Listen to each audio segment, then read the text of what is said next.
పరలోకమందున్న మా తండ్రి, మీరిచ్చిన ఈ అవకాశాన్ని బట్టి మీ కృతజ్ఞతాస్తులు చెల్లించుకుంటున్నాను తండ్రి. మేము వినబోయే సంగతులు మేము అర్థం చేసుకోగలుగుటకు మాకు సహాయం చేయమని అడుగుతున్నాను తండ్రి. అలాగే తండ్రి, మేమేవైతే గ్రహిస్తున్నామో వాటి ప్రకారం ఈ భూమి మీద జీవించగలగడానికి మాకు శక్తిని, బలాన్ని దయచేయమని యేసుక్రీస్తు వారి పరిశుద్ధ నామములో ఈ ప్రార్థన అడిగి వేడుకుంటున్నాను తండ్రి. ఆమేన్. ప్రియమైన దేవుని పిల్లారా, వేదన గుర్తురాని ప్రసవ వేదన అనే టైటిల్ మనం ముందుగా పాంప్లెట్ లో ముద్రించుకున్నాం. వేదన అనేసరికి మీకు అందరికీ తెలిసిందే. తీవ్రమైన మానసిక బాధ లేదా దుఃఖం, తీవ్రమైన ఇబ్బందికరం, వీటన్నింటినీ వేదన అని చెప్పుకోవచ్చు. ఎందుకంటే నేను భరించలేకపోతున్నాను అనే మాట మనం ఎక్కువ వింటాం. నేను తట్టుకోలేకపోతున్నాను ఇలా మనం వింటాం. అయితే మానసిక బాధ గురించి మనం చెప్పుకునేటప్పుడు నిరాశ, ఆందోళన ఇటువంటివన్నీ మనకి గుర్తొస్తూ ఉంటాయి. ఎందుకంటే ఈ మానసిక క్షోభ నేను అనుభవించలేకపోతున్నానని మాట్లాడుతూ ఉంటాం. ఇంకా శారీరకంగా మనం బాధపడేటప్పుడు ఏదైతే ఇబ్బంది, నొప్పి అంటాం కదంటే, ఏదన్నా శరీరంలో ఎక్కడైనా నొప్పి వస్తే దాన్ని మనం భరించలేకపోతున్నాను, నేను భరించలేని నొప్పిని అనుభవిస్తున్నాను, వీటన్నింటినీ వేదన అంటామండి. అంటే మానసికంగా గాని శారీరకంగా గాని వీటిని మనం ఎలా పరిగణలోకి తీసుకుంటాం అంటే వేదన అని పరిగణలోకి తీసుకుంటాం. అయితే అవ్వమ్మ పాపం చేసిన వెంటనే, అవ్వమ్మ పాపం చేసిన తర్వాత దేవుడు ఈ వేదన పెట్టినట్టు స్త్రీలో మనం చూస్తాం. శారీరకంగా వేదన అనుభవించాలి నువ్వు అని చెప్పినట్టు మనం చూడగలం. ఆ వచనాన్ని ఒకసారి మనం ఆలోచించగలిగితే ఆదికాండం 3:16 ఆయన స్త్రీతో, నీ ప్రయాసమును నీ గర్భవేదనను నేను మిక్కిలి హెచ్చించెదను, వేదనతో పిల్లలను కందువు, నీ భర్త ఎడల నీకు వాంఛ కలుగును, అతడు నిన్ను ఏలునని చెప్పాను. ప్రియమైన దేవుని పిల్లరా, ఇక్కడ వేదన ఎవరు పెట్టినట్టు కనిపిస్తుంది? దేవుడు. ఏ ప్రమేయం లేకుండా, లేకపోతే కావాలని ఏమైనా పెట్టినట్టు కనిపిస్తుందా? లేదంటే ఇక్కడ ఎందుకు పెట్టారు వేదన అని మనం ఆలోచించగలిగితే దేనికి పెట్టారు? స్త్రీ పాపం చేసింది. ఏమీ లేదండి, దేవుడు చెప్పిన మాట వినలేదంతే. అయితే ఈ వేదన పెట్టడానికి ఒక కారణాన్ని మనం చూసాం, ఒక కారణాన్ని మనం బైబిల్ నుంచి పరిశీలించగలిగాం. అయితే ఈ వేదన పెట్టిన దేవుడే యెషయా గ్రంథంలో మాట్లాడుతూ ఒక మాట మాట్లాడతారు చూడండి. యెషయా గ్రంథం 66:9. యెషయా గ్రంథము 66:9. నేను ప్రసవ వేదన కలుగజేసి కనిపింపక మానేదనా అని యెహోవా అడుగుచున్నాడు, పుట్టించువాడనైన నేను గర్భమును మూసేదనా అని దేవుడు అడుగుచున్నాడు. ప్రియమైన దేవుని పిల్లారా, దేవుడే వేదనని పెట్టాడు ఒక స్త్రీకి. అలాగే స్త్రీలందరికీ వేదన పడుతున్నారంటే దేవుడు మాట్లాడిన మాటే, ఆ మాట ద్వారానే. అంటే ఇలా అడుగుతూ ఆయన స్త్రీతో నువ్వు ప్రయాసము అంటున్నాడు చూడండి. ప్రయాసము అని, ప్రయాసముతో నీ గర్భవేదనను నేను మిక్కిలి హెచ్చించేదను అని మాట్లాడుతూ ఈ వేదన నేనే పెట్టాను కదా, ఈ వేదన కలుగజేసి నేను నీకు కనిపింపక మానుదునా అని అడుగుతున్నారంటే, మనం చివరిగా మాట్లాడుకున్నప్పుడు ఈ ప్రశ్న వేసుకున్నాం, మనకి స్త్రీలుగా మీకు ఎవరికన్నా కనిపించారా? ఆ వేదన పడినప్పుడు ఆ వేదన నేనే పెట్టాను కదా, నేను వాళ్ళకి కనిపించకపోదునా అని అంటున్నారు కదండి. మరి ఎవరికన్నా కనిపించారా? ప్రశ్న అడిగి వదిలేసిన ఎవరు ఆన్సర్ చెప్పలేదు. అప్పుడు కూడా ఎందుకు ఈ మాట అడుగుతున్నానంటే, దేవుణ్ణి ఎక్కడ వెతుక్కోవాలండి? దేవుణ్ణి ఎక్కడ చూడాలి? దేవుని యొక్క లక్షణాలు ఎక్కడ కనిపిస్తాయి? దేవుని యొక్క గుణగణాలు ఎక్కడ కనిపిస్తాయి? ప్రకృతిలో. రోమపత్రికలో చాలా సార్లు చదువుకున్నాం మనం. 1వ అధ్యాయం, ఆ మాట ఒకసారి చూసి వెళ్ళిపోదాం. రోమపత్రిక 1వ అధ్యాయము 20వ వచనం. ఆయన అదృశ్య లక్షణములు అనగా ఆయన నిత్య శక్తియు దేవత్వమును జగదుత్పత్తి మొదలుకొని సృష్టింపబడిన వస్తువులు ఆలోచించుట వలన తేటపడుచున్నవి. ఎలా తేటపడుచున్నవండి? సృష్టింపబడిన వస్తువుల వలన తేటపడుచున్నవి. అంటే నేను కనిపింపక సృష్టిలోనే కదండి ఆయన మీ యొక్క బాధలో చూడాలి, మీ యొక్క ఆనందంలో చూడాలి. ఏమండి, దావీదు గారు ఆనందంలో చూసారా, బాధలో చూసారా? రెండు. దీవారాత్రులు జ్ఞానించుచు ఆనందిస్తున్నాడు ఆయన. అలాగని అడవిలో ఒంటరిగా దాక్కోలేదా? అడవిలో ఒంటరిగా ఉండిపోలేదా? మరి అప్పుడెవరిని ఎదుక్కున్నాడు ఆయన? అప్పుడెలా ఆనందంగా ఉన్నాడు ఆయన? దేవుడే, ఆయన వాక్యమే. అంటే మనకి వేదన కలుగు చేసిన ఆ వేదనను బట్టి ఎవరు గుర్తుకు రావాలండి? దేవుడు గుర్తుకు రావాలి. ఇది ఎంత వాస్తవమో అంటే నేను ప్రసవ వేదన కలుగు చేసి కనిపింపక మానుదునా అని అనిన తర్వాత అని యెహోవా అడుగుచున్నాడంట. ఇలా లోకంలో ప్రసవ వేదన గురించి మనం మాట్లాడుకోవచ్చు. ఎందుకంటే ఇది మనం అనుభవిస్తున్న బాధ, స్త్రీలు అనుభవిస్తున్న బాధ, తల్లులు అనుభవిస్తున్న బాధ. ఇది ఇలా మాట్లాడుకుంటూ వెళ్తే గుర్తురాని అని మాట్లాడుతున్నాం. గుర్తురాని అంటే గుర్తులేని, అంతే కదండి. జ్ఞాపకము లేని, ఇలాగా జ్ఞాపకం లేకపోవడం, ఇలాంటి పదాలు మనం చెప్పుకోవచ్చు. అంటే ఒక విషయం, ఒక వ్యక్తి లేదంటే ఒక సందర్భాన్ని గుర్తుండించుకోకపోవడం, గుర్తు లేకపోవడం, అంటే గుర్తు చేసుకోలేని స్థితి అని చెప్పుకోవచ్చు. అంటే ఒక విషయాన్ని గుర్తు చేసుకోలేని స్థితిలో మనం ఉండగలిగితే అది ఆ ప్రసవ వేదన ఏమైనా ఉందా బైబిల్లో? ఆ ప్రసవ వేదన గురించి ఏమైనా ప్రస్తావించబడ్డారా? జ్ఞాపకము చేసుకోలేని ప్రసవ వేదన ఏమైనా ఉందా అని మనం ఆలోచించడానికి ముందుకు వెళ్దాం. అయితే మనం మర్చిపోయిన ఒక విషయాన్ని గుర్తు చేస్తానండి. ఇప్పుడు హెబ్రీ పత్రిక 11వ అధ్యాయము 15వ వచనం, వారు ఏ దేశము నుండి వచ్చిరో ఆ దేశమును జ్ఞాపకమందుంచుకున్న నీ ఎడల మరలా వెళ్ళుటకు వారికి వీలు. ఇప్పుడు మీరెవరైనా ఫలానా మీకు సొంత ఊర్లన్నీ కొన్ని ఉంటాయి కదండి, ఆ ఊరు నుంచి మీరు ఇక్కడికి వచ్చారు కాబట్టి ఇక్కడి నుంచి మళ్ళా వెళ్ళగలుగుతారు. అలాగే మనం ఏ దేశము నుండి, ఏ పట్టణం నుండి వచ్చామో అది జ్ఞాపకమందు ఉంచుకున్న ఎడల మరలా వెళ్ళిపోతాం. అయితే ఏం జరుగుతుందంటే, చదవండి కిందకి. అయితే వారు మరి శ్రేష్టమైన దేశమును అనగా పరలోక సంబంధమైన దేశమును కోరుచున్నారు. ప్రియమైన దేవుని పిల్లారా, ఇదిగో పరలోక సంబంధమైన దేశం ఉంది. మనం ఎక్కడి నుంచి వచ్చామంటే పరలోకం నుంచి. అంటే ఈ దేశం నుంచి వచ్చాము, అక్కడ విషయాలు మీకు గుర్తున్నాయడలా అక్కడికి మళ్ళా మనం వెళ్ళిపోతాం. అయితే మనిషి దేన్ని మర్చిపోయాడండి? దేన్ని మర్చిపోయాడు? ఇది మర్చిపోయాడు. నేను ఎక్కడి నుంచి వచ్చాను అన్న విషయాన్ని మర్చిపోయాడు. ఎందుకంటే మనిషి యొక్క నైజం ఏంటంటే అండి, ఇప్పుడు ఇక్కడ బాగోలేదనుకోండి, ఇక్కడ ఉన్న పరిస్థితులు ఏం బాగోలేవు అనుకో, చిరాగ్గా ఉన్నాయనుకో, వేరే దిక్కుకి వెళ్తాడు. వేరే దిక్కున ఏముంటది? ఎల్ఈడి స్క్రీన్ ఉంటది, అన్ని ఉంటాయి, ఏసీ ఉంటాయి, ఇవన్నీ ఉంటాయి. ఇప్పుడు ఏమవుతుంది? అక్కడ బాగుంది, ఇంక ఇది గుర్తుకు రాదు ఇంకా. ఎందుకంటే దీన్ని మనసును పెట్టుకోడు. ఇంకా అది బాగుంది కాబట్టి ఇంకా దీన్ని మనసును పెట్టుకోడు. అలాగా ఇప్పుడు అతను ఉన్న స్థితిలో అయినా అండి, ఇప్పుడు మీరు చాలా మంది సొంత ఊర్ల నుంచి వచ్చేసి ఉంటారు, అవునా? నేను కూడా. ఇప్పుడు నేను ఊరు వెళ్తే ఉద్యోగం ఉండదు, నెక్స్ట్ అక్కడ సరైన వాతావరణం ఉండదు, సరిగా తినడానికి లేకపోవచ్చు, టైంకి నాకు జీతం రాకపోవచ్చు, ఇటువంటి బాధలన్నీ ఉంటాయి. అదే ఇక్కడ ఉన్నాను అనుకోండి, అన్నీ ఉంటాయి. అప్పుడు నా పరిస్థితి ఎలా ఉంటుంది, నా మనసు ఎలా ఉంటుంది? అది అంటే అలాగే మనిషి ఏవైతే మర్చిపోయాడో, ఇదిగో నేను ఏ దేశము నుండి వచ్చానో మర్చిపోయాడు. ఇక్కడ అది గుర్తుండించుకుంటే పోనే ఓకే, బాగుంటుంది, వెళ్ళిపోవడానికి అవకాశం ఉంటుంది. దాన్ని మర్చిపోయి బ్రతుకుతున్నాడు ఈ లోకంలో, బ్రతుకుతున్నాడు. అయితే శారీరకంగా మనం ఆలోచించుకుంటే ఇప్పుడు ప్రసవ వేదన అనేది స్త్రీలకి బాగా అనుభవం. ప్రసవ వేదనలో చాలా ఇబ్బందులు ఉంటాయి.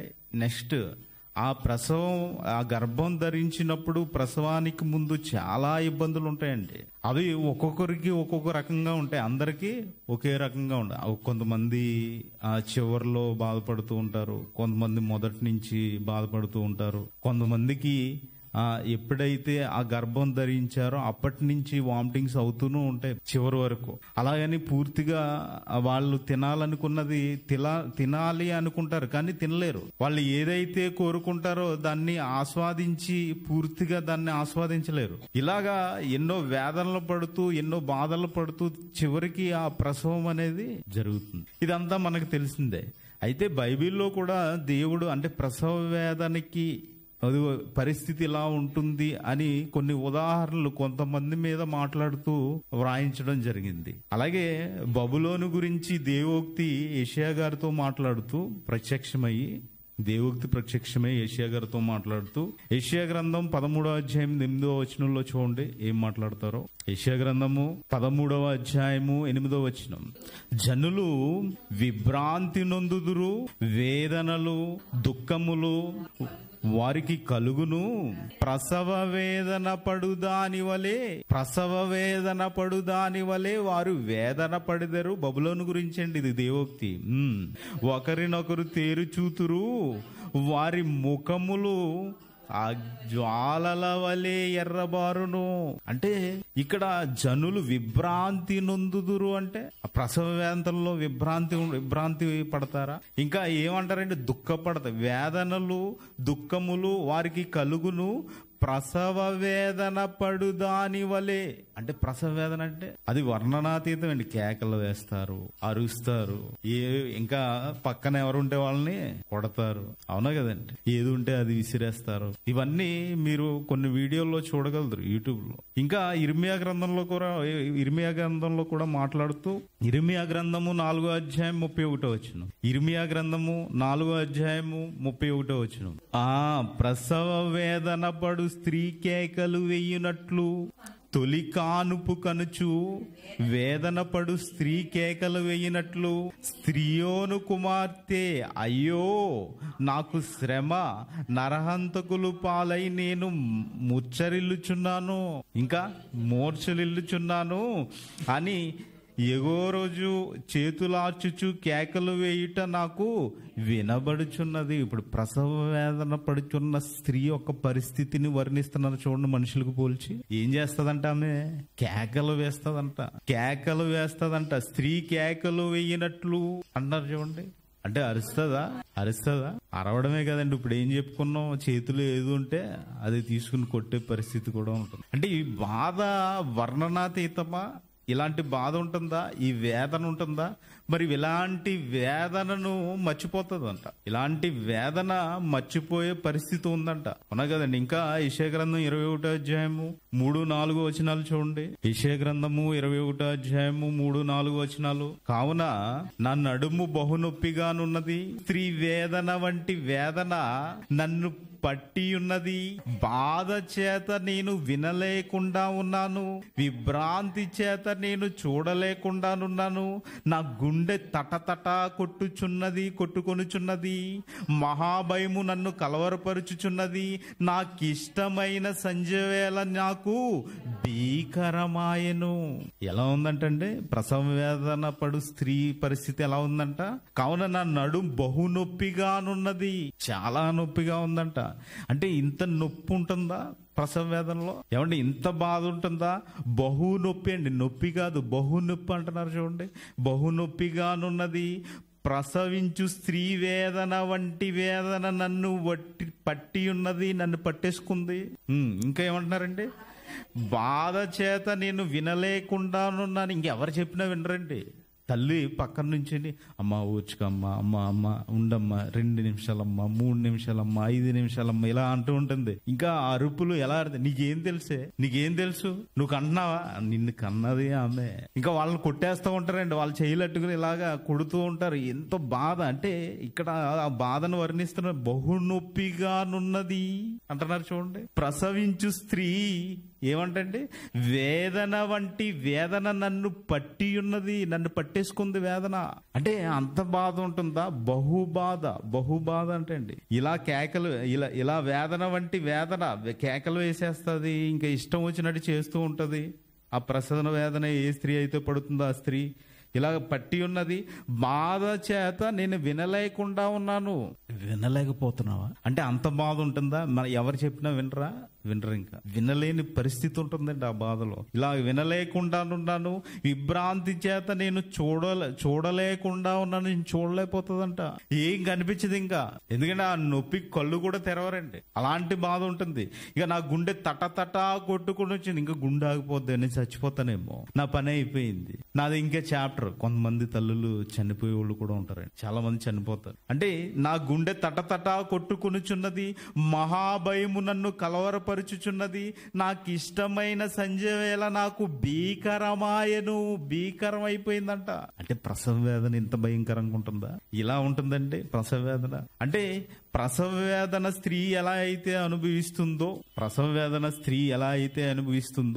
అది మనుషులకు పోలుస్తూ, ఒక బబులోనికి పోల్చారు కదా యెషయా గ్రంథంలో, ఇలా మనుషులకు పోలుస్తూ దేవుడు కొన్ని సూచనలు ఇస్తున్నాడండి. అలా ప్రతి ఒక్కరూ లేదా మనిషి అనుభవిస్తున్నట్టు బైబిల్లో చూస్తాం మనం. అవునా కదండి? మనిషి కూడా ఇదిగో స్త్రీ ఏ విధంగా అయితే ప్రసవ వేదన అనుభవిస్తుందో, ఎలా అయితే కేకలు పెడుతుందో, ఎంతైతే బాధతో ఉంటుందో, ఎలా అయితే నొప్పును భరిస్తుందో, ఇదిగో ఆమె గుండె తట కొట్టేసుకుంటుందంట కదా. అంటే గుండె ఆగిపోద్దేమో, నేను చనిపోతానేమో, ఇలాంటి విభ్రాంతి నొందుతుంది కదా. ఇలాంటి బాధ మనుషులు అనుభవిస్తున్నారు. బైబిల్లో ఇంకా ఎవరెవరు ఎలా ప్రసవ వేదన పడుతున్నారో అన్ని చూద్దామండి. ఇలాగా మనం బైబిల్లోకి వెళ్ళి మరి మనిషి దేని గురించి ప్రసవ వేదన పడుతున్నాడో తెలుసా? ఏమండి, మనిషి దేని గురించి పడతాడో తెలుసా ప్రసవ వేదన? మనిషి దేని గురించి ప్రసవ వేదన పడుతున్నాడో తెలుసా? చూడండి, కీర్తనల గ్రంథం 7వ అధ్యాయం 14వ వచనం. కీర్తనల గ్రంథం 7వ అధ్యాయం 14వ వచనం. పాపమును కనుటకు వాడు ప్రసవ వేదన పడుచున్నాడు.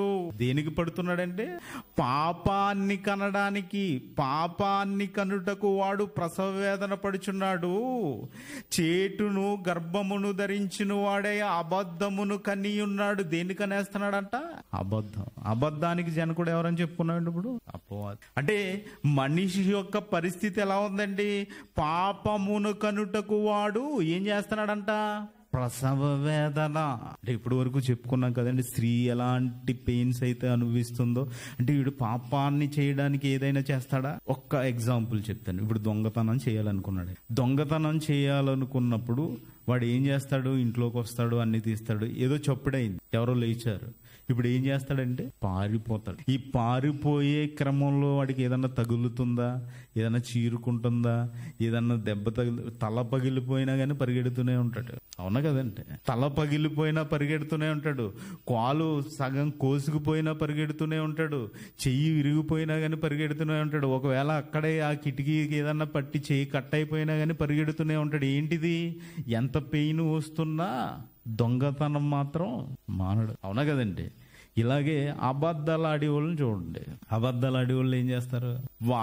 వాడికి ఎంత హాని జరుగుతున్నా గానీ అబద్ధం ఆడుతూనే ఉంటాడు. ఫస్ట్ ఒకరోజు అబద్ధం ఆడి లీవ్ పెడతారు. లీవ్ పెట్టినందుకు ఏదో పనిష్మెంట్ ఇస్తారు. లీవ్ ఒకరోజు సస్పెండ్ చేయడం ఏదో చేస్తారు, చెప్పకుండా మానేసినారు. మళ్ళీ దానికి ఇంకొక అబద్ధం ఆడతారు. అయితే మళ్ళీ వాళ్ళు ఏదో పనిష్మెంట్ ఇవ్వాలని మళ్ళీ ప్రయత్నిస్తాం. మళ్ళీ దానికి ఇంకొక అబద్ధం, సార్ అలా కాదు సార్, ఇలా కాదు సార్, ఇంకా ఆడుతూనే ఉంటాడు అబద్ధం. అంటే ఎంత బాధనైనా భరిస్తాడా?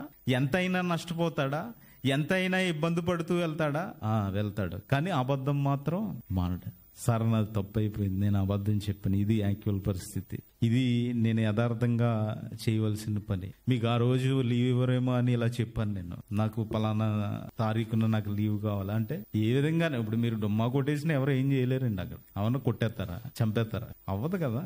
అంటే ఇలాగా ఓకే, ఈ డ్యూటీ విషయంలో ఏదో అనుకున్నారు, మనుషుల్ని పాడు చేసే విషయంలో కూడా అబద్ధం చేయట్లేదండి. ఏం చేస్తున్నాడు? అబద్ధానికి జనకుడు ఎవరు? అబద్ధం ఏంటి? పాపం. అంటే ఈ పాపాన్ని కనడానికి ఎన్ని వేషాలైనా వేస్తాడు. ఇలాగా పాపము కనుటకు వాడు ప్రసవ వేదన పడుచున్నాడు, చేటును గర్భమును ధరించిన వాడై అబద్ధమును కనియున్నాడు. అబద్ధాన్ని ఏం చేశాడంటే కన్నాడంటే చెప్పాడండి. అంతే కదండి. మీ మనసులో ఆలోచన ఏముంది? ఇదిగో నేను ఈ రోజు ఎలాగైనా చచ్చి మానేయాలి అనుకున్నారనుకోండి, మీరు ఎన్ని అబద్ధాలు చెప్తారు? ఎన్నైనా చెప్పొచ్చు. ఆ కడుపు నొప్పి వస్తుందండి, నీరసంగా ఉందండి, పలానా దిక్కునికండి, ఇప్పుడు ఏదైనా ఫంక్షన్ ఉందనుకోండి, ఫంక్షన్ ఉందని చెప్తారా? లేదు. అంటే ఎన్ని అబద్ధాలైనా ఆడొచ్చు. దీనికి ఏం చేస్తాడంట, అది అబద్ధాన్ని కనేసాడు, అక్కడే అబద్ధాన్ని కన్నాడు. ఇలాగా అంటే ఇలాగా అబద్ధాన్ని కనేవారికి అబద్ధానికి జనకుడుగా మిగిలిపోతున్నాడండి. ఈ అబద్ధానికి జనకుడు ఎవరు?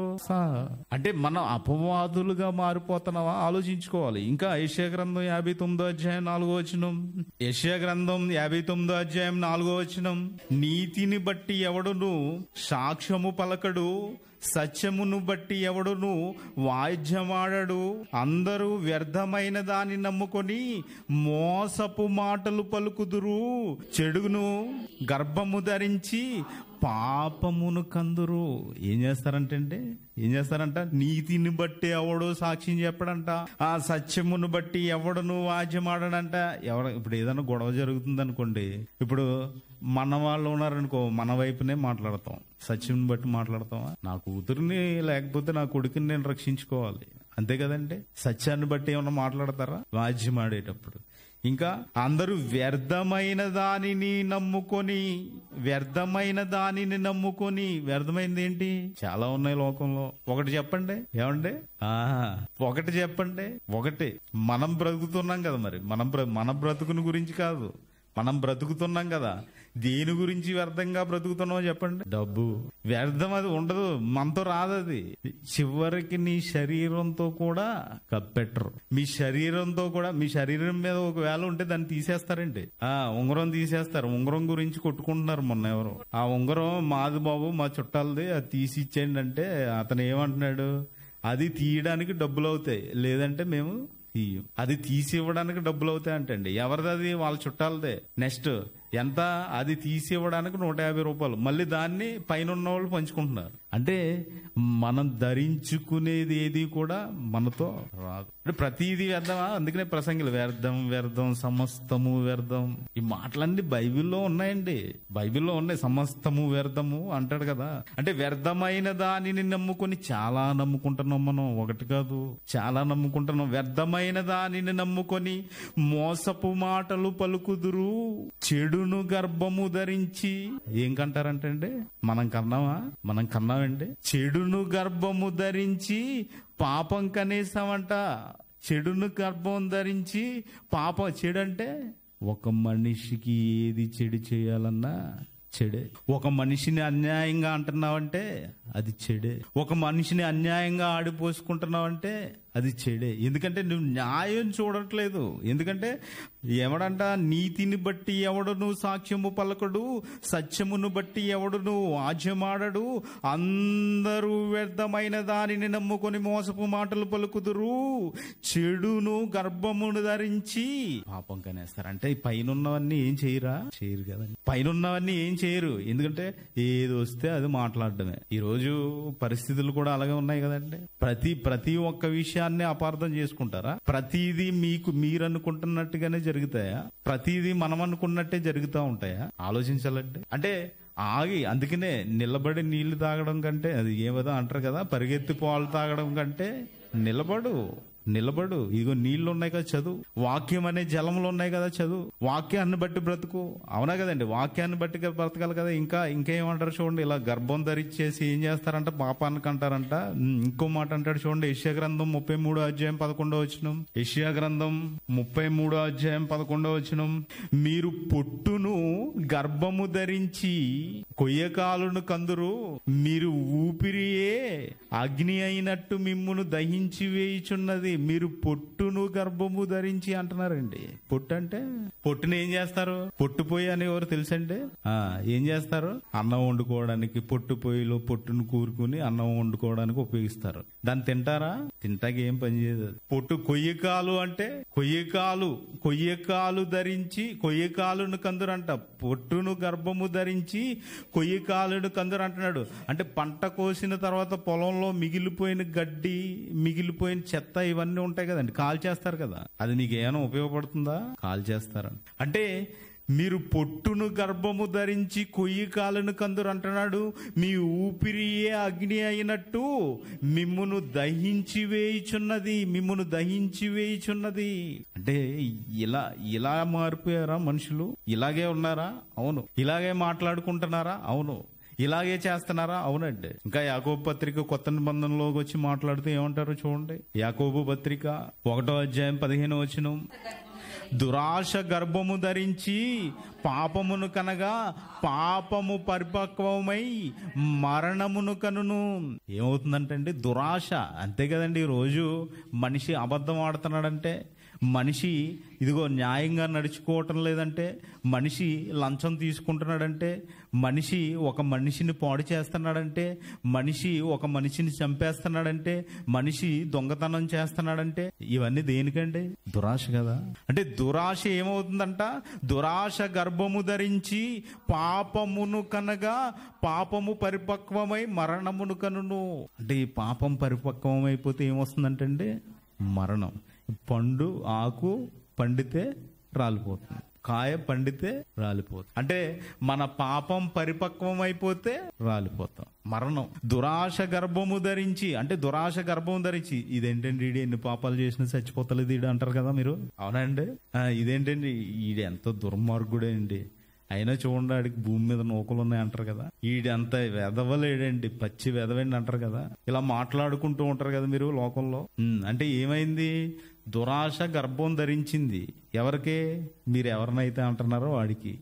ఈ దురాశ గర్భం ధరించి ఏం కనాలి ఇప్పుడు? పాపాన్నే. ఏం కంటుందండి? దురాశ గర్భము ధరించి పాపమును కనగా పాపము పరిపక్వమై, పరిపక్వం అవ్వాలి, దాని టైం రావాలి, ఆకు పండాలి, కాయ పండాలి. అంటే ఇది ఎప్పుడైతే పండిపోయిందో అప్పుడు రాలిపోద్ది. మీరు అనవసరంగా నోరు పారేసుకోకుండా, ఆ టైం ఉంటుంది దగ్గర. అవునా కదండి? ఈ టైం వచ్చినప్పుడు అది రాలిపోతుంది. ఇంకా యోబు గ్రంథంలో ఒకసారి చూద్దాం మాటని. 15వ అధ్యాయం 34-35 వచనాలు. యోబు గ్రంథము 15వ అధ్యాయము 35-34 వచనాలు. వారు దుష్కార్యమును గర్భమును ధరించి పాపమును కందురు, వాడు కడుపున కపటము పుట్టును. ఏం పుడుతుందంటే కపటము పుడుతుందంట. చూడండి, మనం ఏమన్నా ఇలా ఉన్నామేమో ఆలోచించుకోండి. మరి ఇది దేనికి? పాపాన్ని కనడానికి ఏమైనా ప్రసవ వేదన పడుతున్నామేమో ఈ లోకంలో. ఇది కపటాన్ని కనడానికి ఏమైనా ప్రసవ వేదన పడుతున్నామేమో, అబద్ధాన్ని కనడానికి ఏమైనా ప్రసవ వేదన పడుతున్నామేమో లోకంలో. ఇప్పుడు వరకు చూసుకున్నాం కదండి, వచనాలన్నీ చూసామా లేదా? ఇదిగో మీరు ఏమన్నా పాపాన్ని కనాలని ప్రసవ వేదన పడుతున్నారా? లేదంటే ఇంకా కపటాన్ని కనాలని ఏమన్నా ప్రసవ వేదన పడుతున్నారా? అబద్ధాన్ని కనాలని ఏమన్నా ప్రసవ వేదన పడుతున్నారా? ఇలాంటి ప్రసవ వేదన కంటే ఏముంటదంట? మరణం. ఏమండి, ఇలాంటి ప్రసవ వేదన వద్దు మనకి. ఇలాంటి ఎందుకంటే క్రైస్తవులుగా బ్రతకాలనుకున్నాం కదా, బైబిల్ పట్టుకుని వచ్చేసాం కదా, సంఘంగా కూడుకుంటున్నాం కదా, పరిశుద్ధులుగా ఉండాలనుకుంటున్నాం కదా. ఇలాంటి ప్రసవ వేదన వద్దు మనకి. ఎలాంటిది కావాలి? ఎలాంటి ప్రసవ వేదన కావాలి మనకి? ఎలాంటిది కావాలండి? చూద్దామా బైబిల్లో ఎలాంటి ప్రసవ వేదన? గలతీయులకు రాసిన పత్రిక 4వ అధ్యాయం 19వ వచనం. గలతీయులకు రాసిన పత్రిక అపోస్తలుడైన పౌలు గారు 4వ అధ్యాయము 19వ వచనం. నా పిల్లలారా, క్రీస్తు స్వరూపము మీ యందు ఏర్పడు వరకు మీ విషయమై మరలా నాకు ప్రసవ వేదన కలుగుచున్నది. ఏమన్నారండి? అర్థమైందండి మాట? అర్థమైందా? ఏం అర్థమైంది చెప్పండి. మీలో మార్పు లేదు, మీ అందు క్రీస్తు స్వరూపం ఏర్పడు వరకు మీ విషయమై మరలా మరలా మరలా మరలా. అంటే ముందర ప్రసవ వేదన పడ్డా, ముందర కూడా ప్రసవ వేదన పడ్డా. ఏంటి ఆ ప్రసవ వేదన? ఏంటి ఆ ప్రసవ వేదన? అంటే ఆ ప్రసవ వేదనలో ఈయనకి ఎవరు కావాలి? ఇప్పుడు పిల్లలు కావాలి. అంతే కదండి. అంటే ముందు ప్రసవ వేదన పడి పిల్లల్ని కన్నాడు. అండి ఉన్నారా లేరా పౌలు గారికి పిల్లలు? ఇదేంటిది? పౌలు గారికి పిల్లలు అంటున్నారేంటి? పౌలు గారు ఏమైనా పెళ్లి చేసుకున్నాడా? పౌలు గారి భార్యని ఏమైనా దాచేశారా? ఇలా మళ్ళీ లోకపరంగా ఆలోచించకండి. పౌలు గారికి అన్నారండి పిల్లల్ని. చూస్తారా, పౌలు గారు కూడా పిల్లల్ని కన్నారు, అప్పుడు ప్రసవ వేదన పడ్డారు. మళ్ళీ ఇప్పుడు ఏం పడుతున్నారు? మరలా ప్రసవ వేదన పడుతున్నారు. ఎందుకంట? ఆ పిల్లల్లో ఏం రావాలంట? ఆ పిల్లల్లో క్రీస్తు స్వరూపము మీ యందు ఏర్పడు వరకు. అంటే క్రీస్తు స్వరూపం రావాలి. ఆయన నేను మిమ్మల్ని కన్నాను కదా, మీ యందు ఏం రావాలి? క్రీస్తు స్వరూపం రావాలి, క్రీస్తు స్వరూపం రావాలి. ఎవరెవరిని కన్నాడో ఒక ముగ్గురిని చూసుకుందామండి. ఫిలోమోనుకు రాసిన పత్రిక 1వ అధ్యాయం 10వ వచనం. ఫిలోమోనుకు రాసిన పత్రిక 1వ అధ్యాయం 10వ వచనం. క్రీస్తు నందు నాకు బహుధైర్యము కలిగినను వృద్ధుడను, ఇప్పుడు క్రీస్తు యేసను ఖైదీనైన పౌలను నేను ప్రేమను బట్టి వేడుకొనట మరి మంచిదనుకొని ఇక్కడి నుంచి చాలా జాగ్రత్తగా చదవండి. నా బంధకములలో నేను కనిన నా కుమారుడగు ఓనేసిము. ఎవరిని కన్నాడంటే అండి ఈయన? ఓనేసిము అనే ఆయన్ని నేను కన్నాను, ఓనేసిము కోసం నిన్ను వేడుకొనుచున్నాను అంటున్నాడు. చూడండి, అంటే పౌలు గారు ఎవరిని కన్నాడు? ఓనేసిము అనే అతన్ని కన్నాడు. ఇంకొక మాట, తీతుకు రాసిన పత్రిక 1వ అధ్యాయము. తీతుకు రాసిన పత్రిక 1వ అధ్యాయము. తీతును కనిను అని రాసి ఉంటుంది చూడండి. నా నిజమైన కుమారుడు అని రాసి ఉంటుంది. యేసు క్రీస్తు అపోస్తులుడునైన నేను మన అందరి విశ్వాస విషయములో నా నిజమైన కుమారుడు తీతుకు శుభమని చెప్పు రాయినది అన్నాడా. ఇంకెవరిని కన్నాడండి? తీతును కన్నాడా. ఎంతమందిని? ఇదిగో ముగ్గురిని చూసుకున్నాం కదా. అంటే ఒనేసిముని, తీతుని, తిమోతిని ఎవరికన్నారు? పౌలు గారు. ఎలా అండి? సువార్త ద్వారా. అంటే సువార్త ద్వారా ఏం కనాలి? పిల్లల్ని కనాలి. అంటే సువార్త ద్వారా పిల్లల్ని కన్నప్పుడు ఈయనకి ఏమొచ్చింది? ప్రసవ వేదన. అంతే కదండి, అంతే కదా. ఏమొచ్చింది ఆయనకి? ప్రసవ వేదన. నేను ఇంతకు ముందు మిమ్మల్ని కనేటప్పుడు ప్రసవ వేదన పడ్డాను, ఇప్పుడు కూడా పడుతున్నాను. నేను మిమ్మల్ని కన్నాను. నేను ఇదిగో సువార్త చెప్పాను, సువార్త ద్వారా మీరు స్వీకరించబడ్డారు, ఇదిగో యేసుక్రీస్తులో జీవిస్తున్నారు. కానీ క్రీస్తు స్వరూపం మీలో లేదు నాయన. క్రీస్తు స్వరూపం మీలో లేదు.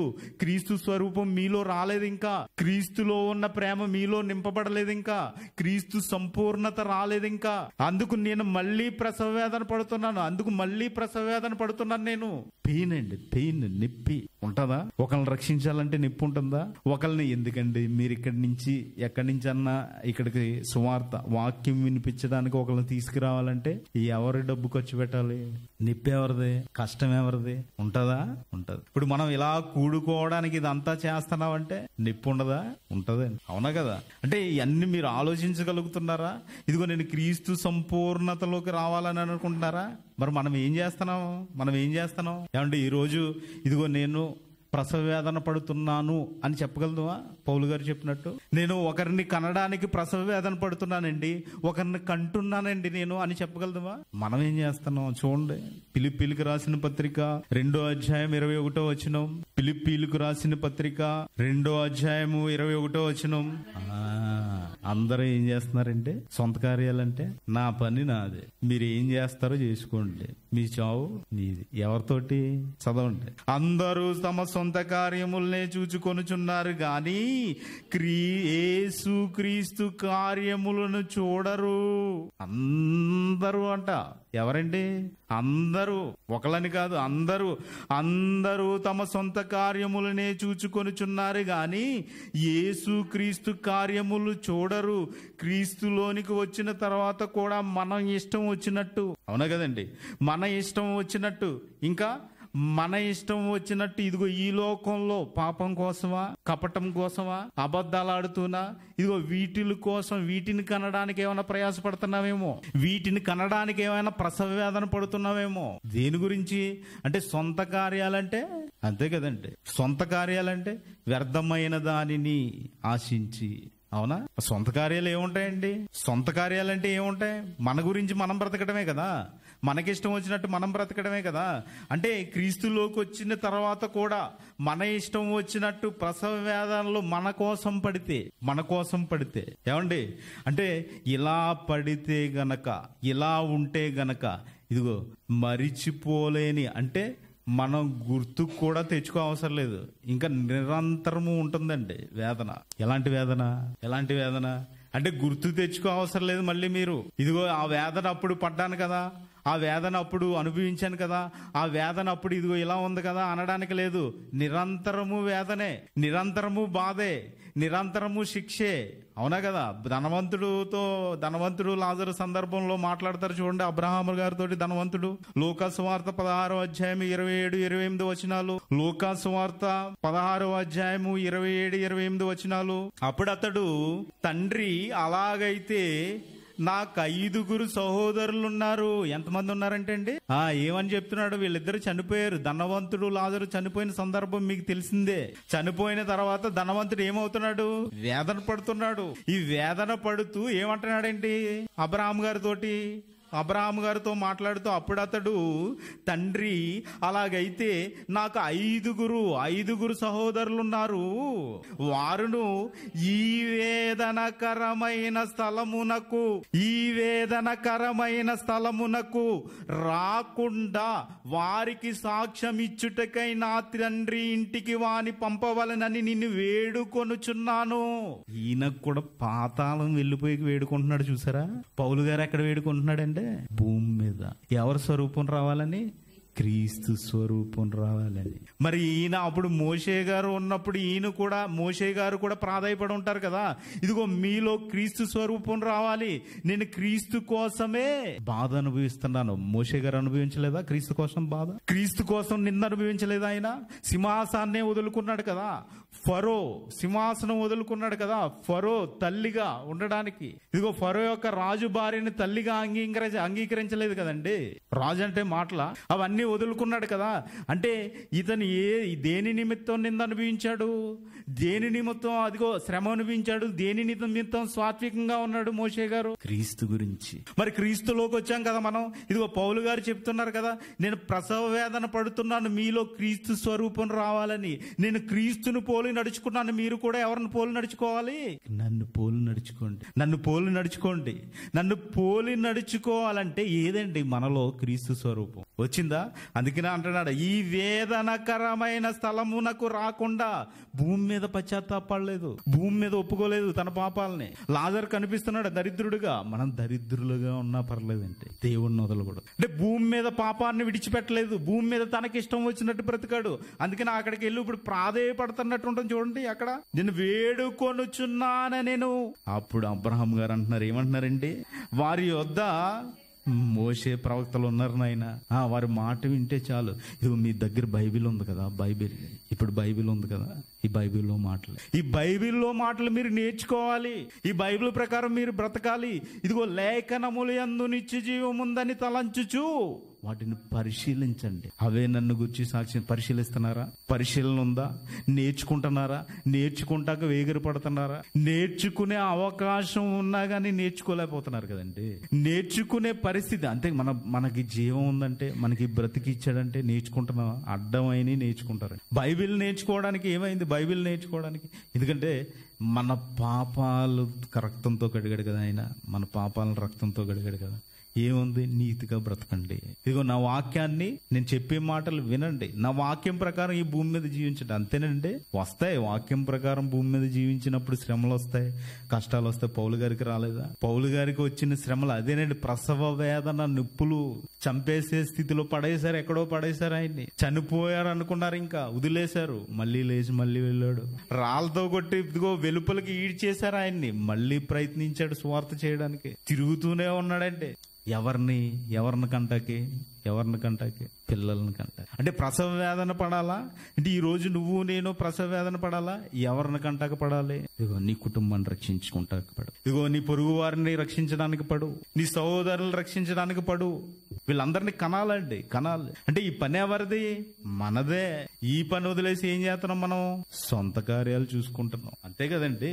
ఈ రోజు ఒక ఆత్మని రక్షించగలనా నేను అని ఆలోచిస్తున్నావా? ఇదిగో బైబిల్ పట్టుకుని ప్రతి ఆదివారం వస్తున్నావు కదా, నేను ఏమైనా ఒకరిని ఆత్మని ఇదిగో నేను రక్షింపబడ్డాను కదా, నేను కడగబడ్డాను కదా, నా పాపాలు క్షమించబడ్డాయి కదా, ఇదిగో ఒకరికి నేను హెల్ప్ చేయాలి, నేను ఒకరిని రక్షించగలగాలి. ఇలా ఆలోచిస్తున్నావు? ఇలా ప్రసవ వేదన పడుతున్నావా? ఈ వేదన ఏమైనా ఉందా మనకి?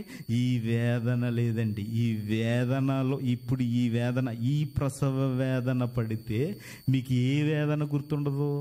ధనవంతుడు వెళ్ళిపోయాడు కదా, ఆ వేదన గుర్తురాదంటే. అదే ఈ వేదన పడలేదనుకో, ఈ ప్రసవ వేదన, గురితిరాని ప్రసవ వేదన, దీన్ని మర్చిపోయి మీ ఇష్టం వచ్చినట్టు బ్రతికితే ఆ వేదన నిరంతరం ఉండిపోదు. అంటే ఈ భూమి మీద మనం దేనికోసం బ్రతకాలి?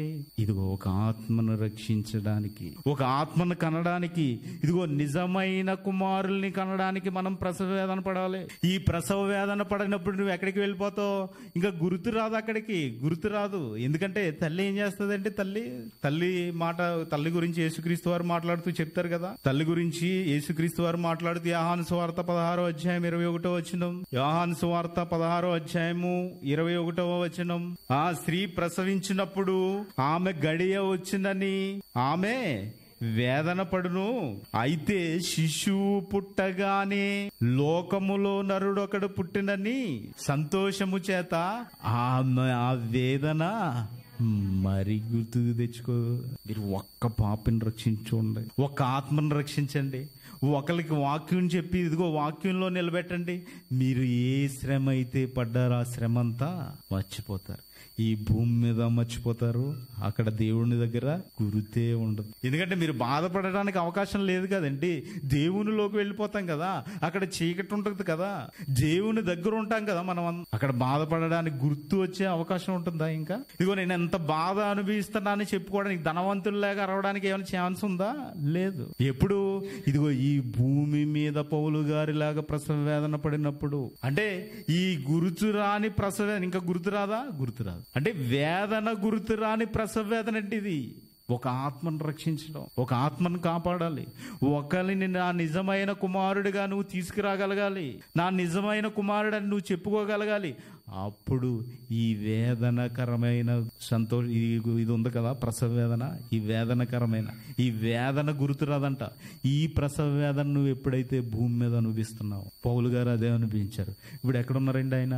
నెమ్మది పొందుచున్నారు. అంటే ఆ నెమ్మది గల చోట్లోకి వెళ్ళడానికి మనం ఇక్కడ ప్రసవ వేదన పడాలి. అలాంటి ప్రసవ వేదన మనందరం పడాలని, ఇంక్లూడింగ్ నాతో కూడా హెచ్చరించుకుంటూ యేసుక్రీస్తు వారి పరిశుద్ధ నామంలో మరి మాటలు ముగిస్తున్నానండి. ప్రార్థన చేసుకుందాం. పరలోకమందున్న మా తండ్రి, మీరు ఇచ్చిన ఈ అవకాశాన్ని బట్టి మీ కృతజ్ఞతాస్తుతులు చెల్లించుకుంటున్నాను తండ్రి. తండ్రి ఇదిగో మరి ఈ భూమి మీద పాపం కనడానికి, కపటాన్ని కనడానికి, అబద్ధాన్ని కనడానికి మరి మనుషులుగా మేము ప్రయాసపడుతున్నాం, ప్రసవ వేదన పడుతున్నాం తండ్రి. తండ్రి అటువంటివి మాకు దూరంగా ఉండగలుగుటకు మాకు సహాయం చేయండి తండ్రి. వాటి నుండి మేము దూరంగా ఉండి, మీరు పౌలు గారి ద్వారా ఏ ప్రసవ వేదన అయితే మరి ఈ భూమి మీద పడమన్నారో అలాగా ఆత్మలు రక్షించడానికి మరి ఈ భూమి మీద ఎంతటి వేదనైనా, ఎంతటి బాధనైనా, ఎంతటి శోభనైనా మేము అనుభవించడానికి మాకు శక్తిని, బలాన్ని దయచేయండి తండ్రి. తండ్రి ఇక్కడ మేమంతా కనీసం ఒకరినైనా రక్షించి మిమ్మల్ని సంతోషపెట్టేవారుగా ఉండగలుగుటకు ఇక్కడున్న మా అందరికీ సహాయం చేస్తారని, శక్తిని, బలాన్ని ఇస్తారని, జ్ఞానాన్ని ప్రసాదిస్తారని కోరుకుంటూ యేసుక్రీస్తు వారి పరిశుద్ధ నామంలో ఈ ప్రార్థన అడిగి వేడుకుంటున్నాను తండ్రి. ఆమేన్. అందరికీ వందనాలు.